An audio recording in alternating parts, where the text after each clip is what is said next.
Helena Sikandar के सेनापति Seleucus Nicator की बेटी थी। चूंकि सिकंदर का कोई वारिस नहीं था, इसलिए उसकी मौत के बाद उसके साम्राज्य को उसके सेनापतियों ने आपस में बांट लिया। सेल्यूकस को साम्राज्य का पूर्वी हिस्सा प्राप्त हुआ, जिसमें भारत का उत्तर पश्चिमी हिस्सा भी शामिल था। सेल्यूकस की बेटी हेलेना एक अपूर्व सुंदरी थी, जिसे अपना बनाने की चाहत कई यूनानी नौजवान रखते थे।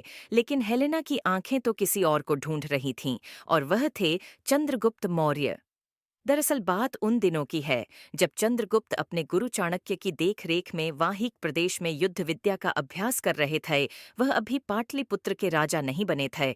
एक दिन हेलेना ने देखा कि एक रोबीला और सुगठित शरीर वाला नौजवान एक साथ सात सात सैनिकों से तलवार पर हाथ आजमा रहा है। एक साथ सातों उसके ऊपर वार करते और वह हंसते हंसते उनके वारों को काट डालता।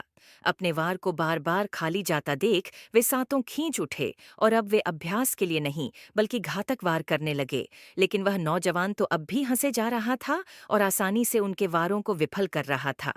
यह नौजवान चंद्रगुप्त मौर्य था, जिसके सुंदर रूप, शालीन व्यवहार और तलवारबाजी के दांव पेंच से हेलेना मंत्रमुग्ध होकर उन्हें अपना दिल दे बैठी। हेलेना हमेशा चंद्रगुप्त को एक नज़र देखने का बहाना ढूंढने में लगी रहती। यहाँ तक कि उसने अपने विश्वस्त सैनिकों और दासियों को चंद्रगुप्त की दिनचर्या पर नजर रखने के लिए लगा दिया था।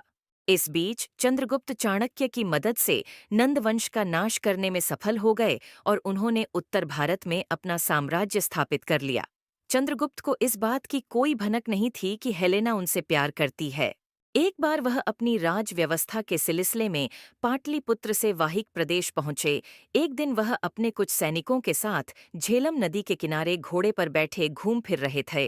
उन्होंने देखा कि कई सुंदर युवतियों के बीच एक युवती आराम फरमा रही है। चंद्रगुप्त को उसके बारे में जानने की इच्छा हुई। वह अपने घोड़े से उतरकर दबे पांव आगे बढ़े। अब युवती का मुखड़ा उनके सामने था, जिसे देखकर चंद्रगुप्त को ऐसा लगा जैसे आकाश में अचानक चांदनी छिटक आई हो। उनका दिल हेलेन के गेसुओं में गिरफ्तार हो गया। अब चंद्रगुप्त की दशा भी वैसी ही हो गई जैसी कल तक हेलेना की थी। यह दो अजनबियों का अनोखा प्यार था। वे मिलना तो चाहते थे, लेकिन मिलें कैसे? ऐसे में चंद्रगुप्त की मदद की उनके एक मित्र ने, जिन्होंने ऐसे कामों के लिए प्रशिक्षित रानी कबूतरी के जरिए हेलेना तक चंद्रगुप्त के प्यार का पैगाम भिजवाया। इसमें चंद्रगुप्त ने अपना हृदय निकालकर रख दिया था।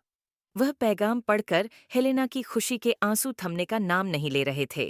चंद्रगुप्त का रोबीला रूप उसके सामने आ गया। इसके जवाब में हेलेना ने लिखा, मैं तो सिर्फ आपकी अमानत हूँ, आइए और मुझे ले जाइए। पर मन भय से कांपता है कि कहीं हमारा प्यार मेरे पिता को स्वीकार होगा भी या नहीं। मुझे लगता है कि मेरे पिता हमारे मिलन के लिए तैयार नहीं होंगे, पर क्या सिर्फ एक बार हमारी मुलाकात नहीं हो सकती है? कहते हैं कि अगर किसी को सच्चे दिल से प्यार किया जाए तो सारी कायनात उसे एक करने में जुट जाती है। यही इन प्रेमियों के साथ हुआ। दरअसल बेबीलोनिया से लेकर भारत तक सेल्यूकस निकेटर के साम्राज्य के स्थानीय क्षतनब बगावत के बिगुल बजाने लगे थे, जिससे वह परेशान था। इस बीच हेलेना बेबीलोनिया चली गई चंद्रगुप्त की, तो जैसे जिंदगी चली गई। क्षत्रपों की बगावत कुचलने के लिए सेल्यूकस को भारत में मदद की जरूरत थी, और उसकी यह जरूरत तब सिर्फ चंद्रगुप्त ही पूरी कर सकते थे। उसने मदद मांगी और चंद्रगुप्त ने विद्रोहियों को दबाने में उसकी मदद की। इस एहसान तले दबे सेल्यूकस ने चंद्रगुप्त से पूछा, आप मेरे योग्य कोई सेवा बताएं, मैं तन मन धन से उसे पूरा करने की कोशिश करूंगा। चंद्रगुप्त ने कहा, भगवान की कृपा से मेरे पास सब कुछ है, बस केवल एक चीज नहीं है, लेकिन वह आपके पास है। अगर मैं वह मांगूं तो क्या आप दे सकते हैं? समझिए, जिंदगी का सवाल है, सेल्यूकस ने कहा। सम्राट, अगर यह आपकी जिंदगी का सवाल है, तब तो मैं इसे मौत की कीमत पर भी आपके हवाले कर दूंगा। चंद्रगुप्त ने बड़ी शालीनता से कहा, अगर मैं आपकी बेटी हेलेना का हाथ मांगूं तो क्या आप स्वीकार करेंगे? सेल्यूकस ने कहा, मुझे हेलेना का हाथ आपके हाथ में देने में कोई गुरेज नहीं, लेकिन उसकी रजामंदी तो जाननी होगी।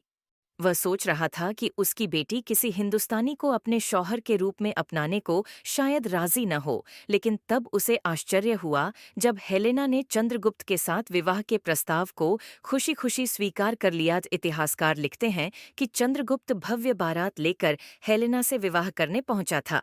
विवाह के बाद चंद्रगुप्त हेलेना को लेकर पाटलिपुत्र आ गए। यही हेलेना बिंदुसार की सौतेली माँ बनी। एक तरह से चंद्रगुप्त और हेलेना की शादी यूनानी और भारतीय संस्कृति का मिलन थी, और संदेश यह कि युद्ध पर प्यार भारी पड़ता है।